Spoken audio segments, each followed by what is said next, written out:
Hi there, my name's Larry Champong, and welcome to The Mic Drop.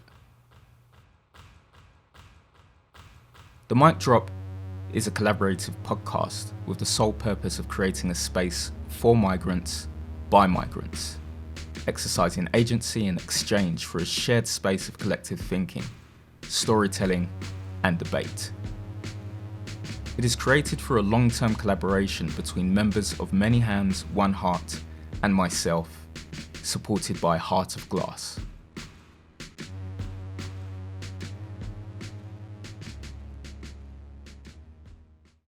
Hello everyone, welcome to this new episode of The Mic Drop. Arthur Brittany on this side, and I got a really special guest here. But to all the audience, this is going to be a very special episode because we are switching to Spanish. So, we're gonna open now the window and we're gonna let the Latino gangs, the motomamis, the bichotas take the stage. And estoy aquí con mi queridísima amigota, ella, mi querido amigo Jared, que es de Guatemala. Di hola a la audiencia, Jared. Hola. Ay, pero no estés de tímida aquí, que estamos aquí entre comadres, entre motomamis. Es que uno siempre es tímido en público. No, yo sí soy escandaloso donde quiera. Ya en privado ya es como uno quiera. Ay, no. Después nos vamos a poner así de spicy. Pero ahorita vamos a comenzar hablando un poco de qué va a ser este episodio. Y bueno, tengo aquí a Jared porque él es de Guatemala. Muchos de la audiencia saben que yo vengo de El Salvador. Y Guatemala y El Salvador están prácticamente a la par. Somos primas. Somos de la misma raza.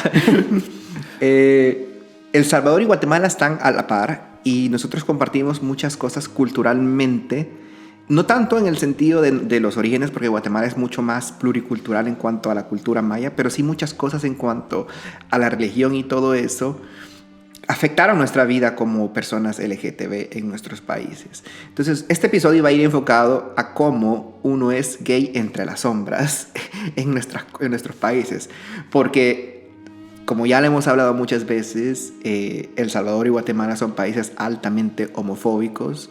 Hay mucha discriminación, mucha persecución y la vida de una persona LGBT corre peligro en estos países. Pero pues nosotros nos las ingeniamos y teníamos unos lugares donde podríamos ser nosotros mismos.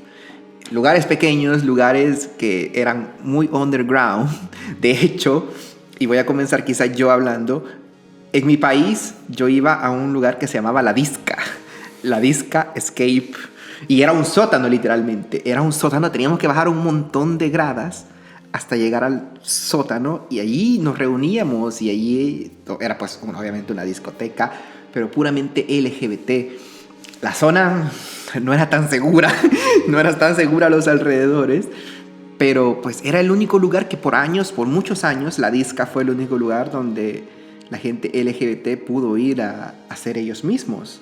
No sé cuál fue tu primera experiencia en una disco o qué recuerdas tú. Pues mi primera experiencia en una discoteca creo que fue un poco ilegal porque en teoría no debería haber estado ahí. Tenía 17 años y en Guatemala, bueno, ahora ya cambiaron las cosas, pero antes había una famosa cédula, que era el documento de identificación, pero era como una especie de cartilla pequeña, ¿verdad? Sí, como era librito. De cartón. Ajá, sí. Entonces, yo recuerdo que tenía unos amigos que eran mucho mayores que yo. Uno tenía 24 años y el otro tenía 26. Y yo tenía 17. Y ellos me decían que fuéramos a la discoteca, ¿verdad? Pero como yo no tenía la edad todavía cédula en ese momento, no sé cómo ellos habrán conseguido una cartilla. Me pidieron que llevara una foto mía. Y le pusieron la foto encima de la persona que estaba ahí y con eso intentaron meterme. Claro, el portero, que era también gay y tenía muchos años de estar ahí, aparentemente no era tonto, ¿verdad? Y revisó la cédula falsa que llevábamos y se dio cuenta que la edad no correspondía. Creo que la persona que estaba en la cartilla tenía como 50 y tantos años, pues sí. Pero así era uno. Pero mira, algo ¿Pero te dejó entrar? Sí, eso es la parte interesante, que él le habló, parece, al dueño de la discoteca, que era una persona bastante influyente en Guatemala, que se llamaba Tamara. Y esta persona era bastante turbia, tenía bastantes bastantes, digámosle como... Era recha. Estaba ligada a ciertas cosas turbias en Guatemala y por eso es que se le permitía tener una discoteca ahí, porque aparentemente tenía como muchos conectes en lugares altos y lugares muy bajos.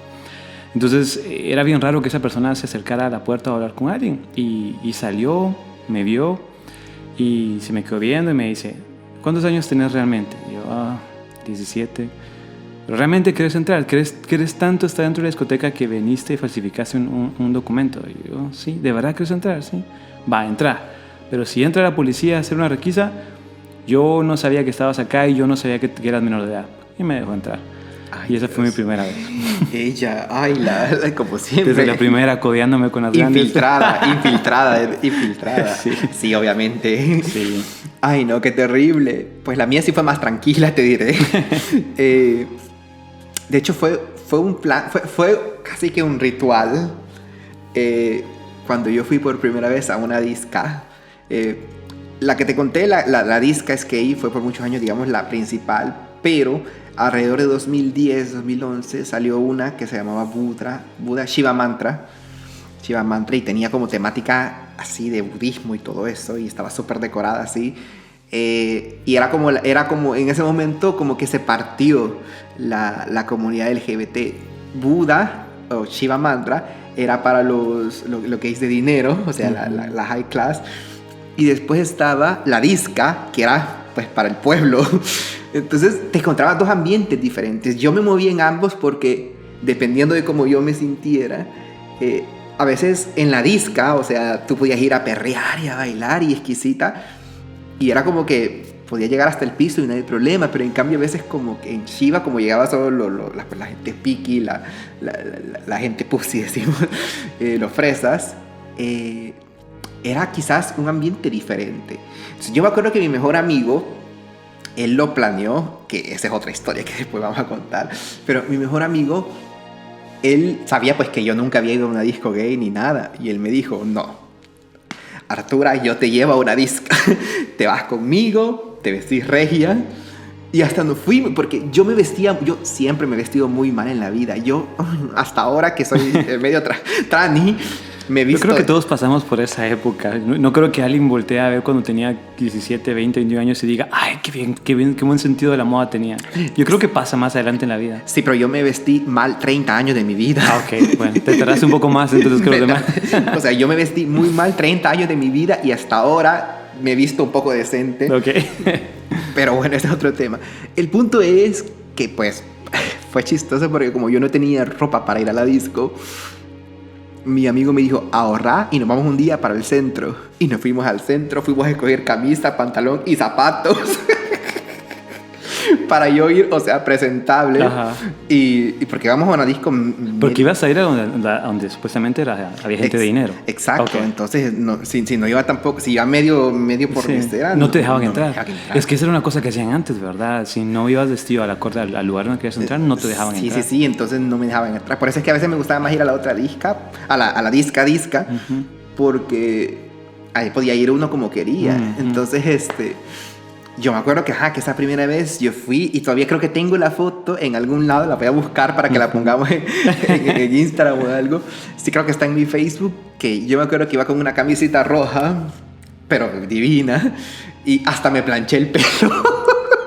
¿Ya usabas el cabello largo? No, cortito. O sea, ok. ¿Por qué? No lo sé. Pero pues fue una cuestión bien interesante y fue ahí... Esto va a sonar medio raro, pero ahí fue creo que la primera vez que yo me sentí LGBT. Uh-huh. Porque anteriormente yo había estado como con mis amigos, pero en un lugar cerrado, en casas. Ya había tenido obviamente experiencias sexuales con chicos. Pero cuando tú entras a una disca, o sea, cuando tú entras y ves el dance floor, y ves la gente bailando, y ves chicos besándose, y tú dices... ¿Dónde estaba esto? Sí. ¿Dónde estaba esto? Ese sentimiento como de soledad que has mantenido hasta ese momento se cae. Al fin encontrás por un momento un lugar donde puedes pertenecer. Yo entiendo eso, que fue lo que sentí cuando entré. Sí, porque es como te digo, o sea, yo me acuerdo, yo entré y vi unos chicos besándose y dije, ¡qué esto bendito! amo esto. De aquí soy. De aquí soy. De aquí soy. De aquí ahí, soy. ahí es. De ahí soy. Bueno, pero... anécdota random. A mí nunca me sacaban a bailar en la disco. Lo bueno es que la disco que nosotros íbamos en aquel tiempo todavía estaba muy de moda la Britney y Madonna y todo eso. Entonces yo a la disca yo me iba a bailar todas las coreografías de la Britney. Yo te iba a hacer el show. Yo tal vez no iba a encontrar ahí con quién bailar o con quién, nosotros decimos topar, o con quién besarme, pero yo sí iba a disfrutar del show. Topar, besarse. Eso significa topar, besarse. Topar es como cuando te besas así apasionadamente. Okay. No sé cómo le dirán en Guatemala. Creo que no tenemos una palabra para eso. Besar, ajá. No, pero es que la topada es aquello que... Tiene que haber, pero ahorita no me recuerdo de una palabra. Amasarse. No, azocada. Eso es, te voy a ir a socar con alguien. Ay, eso es un beso apasionado, de lengua y saliva, saliva bien. Aquel toquetón, aquello sí. Y sí. De que terminas con la comida del otro en tu boca. ¿Sí? Qué rico. Sí, socarse. Es que le metí una socada, sí, ahorita recordé. Sí, una socada. Bueno, pues eso era, en El Salvador es topar, una topada. Y sí, yo me acuerdo que mi mejor amigo siempre iba a ligar, porque mi mejor amigo y yo tenemos una... Si tú ves a mi mejor amigo, mucha gente, durante mucho tiempo en nuestra relación de amistad, mucha gente siempre se preguntó, ¿y ustedes por qué son mejores amigos? Porque, o sea, somos realmente lo opuesto, pero lo opuesto. Y de hecho, yo le voy a mandar este podcast a Chepe, mi mejor amigo. Saludos, Chepe, love you. Chepe me odiaba cuando nosotros nos conocimos en la U. Y tuvimos una clase juntos. Él me había puesto de apodo Barney, pues porque yo grande, gorda, y yo siempre con una sonrisa. Él me decía, ay, ahí viene Barney me cae mal, que no sé qué. Y después, pero yo ni siquiera sabía que él existía allí. Después, la vida nos juntó en el grupo de teatro. Y en el grupo de teatro comenzamos a conocernos más y más. Y al final, pues, yo con él tengo una amistad que yo no sé ni cómo describirla, pero es que ese sentimiento de amor fraterno de mi mejor amigo, de verdad, lo siento con él porque la forjamos durante muchos años. Y bueno, ¿por qué estaba contándote esto? Pues porque cuando él iba a la disco, yo siempre lo veía él ligándose con tipos. Y yo ahí, forever alone, yo solo iba a hacer solo iba a hacer el show, porque yo siempre hacía el show. Y me daba risa que pues había momentos en que hasta el dueño de la disco ya sabía quién yo era, y cuando yo llegaba me ponía primero en el karaoke para que yo cantara y me daba mi lugar. Entonces sí, fue una experiencia muy, muy bonita esos años de disca. Después ya me volví vieja. Es curioso que menciones ese fenómeno que decís que había en tu país, que había una discoteca que era para gente con dinero y había otra que era para gente de menos recursos, ¿verdad? Quizás eso es algo que se dio también en Guatemala. La discoteca que te había mencionado se llama Genetic y es una discoteca bastante icónica porque, bueno, yo a los 17 años empecé a ir a esta discoteca, pero según tengo entendido, desde que mi papá era adolescente ya existía y era discoteca gay, solo que tenía otro nombre. Parece que en los años 80 le decían Big Ben. Ese era el nombre que tenía y era más underground de lo que yo la conocí. Era bien conocido que los policías llegaban casi que semanalmente, cada fin de semana, se metían, golpeaban y sacaban o pedían dinero al dueño de la discoteca, Tamara, para que no se llevara presa a las personas o para que no se las cerrara o no les implantaran droga o algo para cerrar la discoteca. Era una cosa bien difícil. Y también había otra discoteca que era la contraria a esa, que se llama Mirage. Bueno, esa discoteca existió un poco tiempo, porque luego, a la hora que se empezaron a extender las discotecas alrededor de la ciudad, que no fueron muchas, esa murió por alguna razón, pero la que estaba en ese entonces haciendo la competencia era Mirage. Y yo tenía amigos que ellos no ponían un pie en Genetic y otros que no ponían un pie en Mirage. Era bien curioso. Bien clasista. Pero algo que pasaba era que en aquel entonces no existía Uber ni nada de eso. Entonces la gente cuando salía de la discoteca tenía que tomar un taxi. Ay, sí. Y ese era el siguiente miedo, porque uno no sabía si el taxista te iba a golpear, si el taxista te iba a asaltar. Yo nunca le dije eso a mis papás cuando estaba en Guatemala, porque era un sermón de 1 hora para que me dejaran salir. Les hubiera contado, mira, pero de regreso puede ser que el taxista me golpee o me asalte, nunca me hubiera dejado salir de la casa. Pero lo que hacían muchas personas, que era que les iba peor, hasta en eso era malo, a las personas que salían de Mirage y tomaban taxi, a los taxistas que estaban afuera de la discoteca esperando, les daba pavor porque siempre los asaltaban. Entonces la gente prefería caminar, porque estábamos como a 3, 4 cuadras de diferencia, caminar de Mirage a Genetic, tomar el taxi ahí, porque era la posibilidad de que no los asaltaran o los golpearan o algo, era un poco menor. Entonces lo recomendado era mejor caminar a un lugar completamente lejos de ahí para que los taxistas no supieran que estaba saliendo de una discoteca ahí, para poder pues no correr ningún peligro, ¿verdad? Sí, chale. La verdad es que yo tenía mucha suerte porque yo me hice amigo de un taxista. Arre. Nosotros teníamos don Ricardo, era el taxista de confianza. Y él, o sea, hay una frase que dice, entre fantasmas no nos vamos a pisar la sábana. Entonces, don Ricardo... Nunca había escuchado eso. Sí, entre fantasmas no nos vamos a pisar la sábana, así como que entre pecadores no nos vamos a echar la soga al cuello. Pero don Ricardo, él sabía que no todo mundo que quería trabajar con gente LGBT. Entonces, él tenía un carro detonadísimo, pero detonadísimo. Ese carro que vos decís, yo no sé cómo camina. Pero era el único al que de verdad... Bueno, había un par de señores ahí, pero era el único con el que yo viajaba porque él siempre nos iba a llevar hasta la puerta de la casa de mi mejor amigo, porque ahí nos quedábamos generalmente a dormir, porque yo vivía en un pueblo de por allá. Entonces, él decía, no, pero es que yo prefiero cuidar a mis clientes y que me recomienden con otros a discriminarlos. Sí, porque hay gente que se aprovecha de una situación de una forma positiva, así como de una forma negativa, porque dijo, bueno, aquí a los gays los están amenazando, golpeando o lo que sea, entonces yo voy a darles un servicio bueno para que vengan solo conmigo, y hizo bien. Una cosa que pasaba en Guatemala, no sé si pasaba en El Salvador, era, aparte de golpearte, asaltarte, Chale. también los taxistas, había muchos chavos que cuando salían de discotecas decían, yo voy a buscar un taxista que sea guapo. Porque luego pasaba que el taxista paraba en un lugar oscuro y le decía, ¿quieres que te lleve a tu casa? ¡Pum! Se bajaba el zipper y me tienes que hacer oral, para que yo te lleve y no te asalte o algo. Los ponían a hacer oral, entonces decía, me voy con un taxista guapo, así si me tocas eso, por lo menos no me va a dar asco. Bueno, sí, no pasaba eso allá en El Salvador. Pues yo la verdad es que puede que sí, no descarte la posibilidad. No la descarta la posibilidad, sinceramente, pero como yo te decía, yo solo viajaba con ese taxista, entonces yo prefería no arriesgarme. Incluso era un riesgo. Incluso yo me acuerdo que varias veces nosotros vimos que don Ricardo estaba metiendo gente al carro y le dijimos, ¿cuánto se va a tardar? Y él decía, media hora lo voy a dejar y regreso. Y nos quedábamos ahí en la disco esperándolo a que él regresara para irnos. Entonces era una cosa de que sí, o sea, no nos íbamos si no era con él. Pero es bien interesante esto que tú dices, porque es hermoso pero peligroso ser LGBT en Latinoamérica. Y como tú dices, este sentimiento de liberación cuando tú entras a una disco, que se te olvida todo, se te olvida que tus papás a veces no te quieren, que no te aceptan, se te olvida que te han hecho bullying en la escuela, se te olvida que en la calle te gritan cosas. Bueno, y es como que ese crash cuando sales y te das cuenta de que tu vida pues sigue corriendo peligro. Sí, yo, para que se haga una idea, quien sea que esté escuchando, tengo 34 años.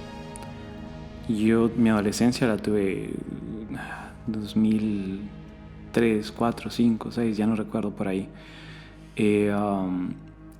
Recuerdo que cuando estaba en el colegio y en secundaria, y ya tenía yo formado en mi cabeza la idea de que sí, yo era gay. No me aceptaba entonces, todavía quería cambiar, quería dejar de ser gay, pero ya sabía que era gay. El primer sentimiento que se me vino es de soledad, ¿verdad? Porque te miras y miras alrededor y nunca ves a alguien que tú creas que va a ser como tú. No logras percibir que hay más personas. Y en aquel entonces recuerdo que el internet era algo nuevo.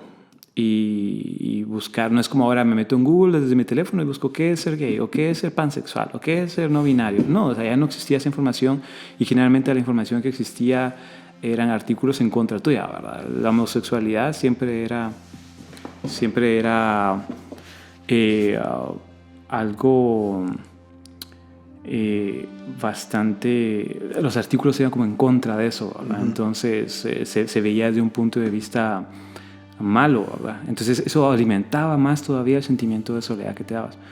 Cuando a mí alguien me dijo, mira, hay una discoteca gay, yo no me la creía que en Guatemala hubiera algo así. Yo no puede ser que no. Cuando entré a la discoteca la primera vez y entré y entre la oscuridad vi a todos esos hombres bailando juntos, la música, y algo que me dio, creo que eso fue lo que más noté, la falta de miedo y temor entre todas las personas que estaban adentro de la discoteca. Era como que si adentro de ese lugar era seguro. Y también a las personas gays las mirabas amanerando por todos lados y decías, oh, bueno, aquí esto está bien, nadie te está juzgando, nadie te está viendo mal, puedes hacer lo que querrás. Era algo increíble porque por primera vez había sentido que no era el único gay en Guatemala. Y ese sentimiento nunca se me quitó. Por eso yo creo que la comunidad gay tal vez los acusa mucho de fiesteros, los acusa mucho de desfachatados, de que tienen una vida descontrolada, pero lo que la gente a veces falla en ver es que el mundo en el que vivimos como personas LGBT no es un mundo heterosexual. Uno sale a la calle y va a un restaurante, va a McDonald's y uno está en un mundo heterosexual. O sea, miras... O sea, todo está... Puede ser que no sea así, pero todo está hecho a que de cajón uno considere que todos son heterosexuales. Uno va al banco, uno va a la escuela, uno va a la universidad y es un mundo heterosexual. Entonces ese sentimiento de pertenencia que los heterosexuales siempre y constantemente tienen es algo que a uno se lo han privado, ¿verdad? Entonces existe ese sentimiento de constantemente querer dejar de sentir eso y llenar ese espacio. Y la única forma, al menos en aquel entonces, que todo era como muy con cuidado, la única forma de hacerlo era yendo a una discoteca. La única forma de conocer más personas gays era estando en una discoteca con personas gays. Entonces, siento que ese punto se ha perdido, pero es una de las razones por la cual la gente y la comunidad se ha mantenido cerca, se ha mantenido junto a través de las fiestas, porque fue el primer lugar donde alguien o las personas gays generalmente tuvieron su primer encuentro con más personas gays. Eso es lo que yo consideraba. No, totalmente. Y sí, o sea, al final, como tú dices, lamentablemente vivimos en un mundo construido para hombres heterosexuales más que para personas heterosexuales, porque las mujeres heterosexuales también tienen bastantes ventajas. Sus desventajas, pero vivimos en un mundo que, especialmente en Latinoamérica, el sistema está construido para personas heterosexuales. En El Salvador pasa mucho. Ahora por las redes sociales pues ya la gente lo piensa un poquito, 2 veces antes los negocios, porque se hace mala publicidad. Pero antes sucedía mucho que yo por ejemplo, cuando estuve en El Salvador, yo nunca tuve una cita con una pareja de que íbamos a un restaurante o algo así, porque era muy común escuchar que te echaran, exacto. Sí. Entonces yo pues afeminada, pues más mujer obvia. Ella mujercísima, motomami siempre motomami, nunca motomami. A mí me daba miedo ir conmigo, y a mi pareja también le daba miedo ir conmigo y que nos echaran aunque no hiciéramos nada. O sea, no te daba ni siquiera ganas de tocarle la mano, ni abrazarlo ni nada, por miedo a que te sacaran. Algo tan simple como tomarle la mano era un temor. Exacto, y es horrible pensar eso. O sea, yo hasta el día de hoy, te voy a ser sincera, no he caminado nunca de la mano de mi pareja en la calle y tengo 30 años. Quedaste condicionado. Eso es lo que yo pienso de mí. Quedé condicionado a tenerle miedo a eso. Eso y que no he tenido pareja aquí en UK. Okay. pero el punto es... Eso también es otro problema. Ese es otro problema. Pero el punto es, y ya con esto quizás para concluir, algo que tú dijiste me pareció una reflexión muy bonita, que es el hecho de que nosotros como comunidad LGBT no tenemos, bueno, especialmente en Latinoamérica, al no tener espacios para ser libre, al no tener un espacio para poder vivir nuestras vidas o ser quien queremos, construimos esos espacios. Y estos espacios pues se llenan de fiestas, se llenan de magia, se llenan de color, porque todo el mundo quiere ser ellos mismos allí. Y como tú dices, yo por ejemplo, tal vez nunca fui a la calle, a un restaurante con una pareja, tampoco a la disco, chale, pero sí vi por ejemplo a mi mejor amigo yendo con su novio a la disco con nosotros. íbamos a la disco. Y es ese sentimiento de que ellos podrían sentirse seguros de ser una pareja. Entonces, es muy lamentable que nosotros quisiéramos cerrar este episodio, porque de tanta anécdota que hemos contado, a veces uno quisiera cerrar este episodio diciendo las cosas se están volviendo mejores en Latinoamérica, pero no. They don't. Y se vuelven incluso peores cada día. Guatemala aprobó una ley anti-LGBT, una ley mordaza, decimos en El Salvador, cuando es muy de censura. El Salvador, el presidente es abiertamente homofóbico y quiere reformar la Constitución también para prohibir la homosexualidad, solamente por populismo, para ganarse los sectores conservadores y que le den la reelección. Y es sucio, y al final lo que más me enferma es que los políticos lo hacen simple y sencillamente para permanecer en el poder, porque al final a ellos ni les afecta, ni les interesa. Simple y sencillamente quieren pasar por encima de una comunidad muy vulnerada sobre sus derechos, porque a la mayoría de la población no les importa.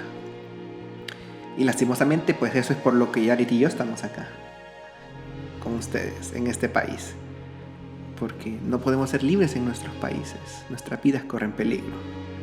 Y pues siempre es importante recordar que lo que tú tienes, the things that are granted in England, they are not granted for everyone around the world. So we close with that message. This is the mic drop. I'm Arthur Pretty Joestar with Jared. Thank you so much for listening to us.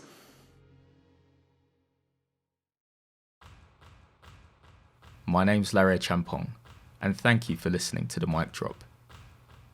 If you'd like to listen to previous episodes of the series, or to tune in for more episodes coming through, please check out heartofglass.org.uk.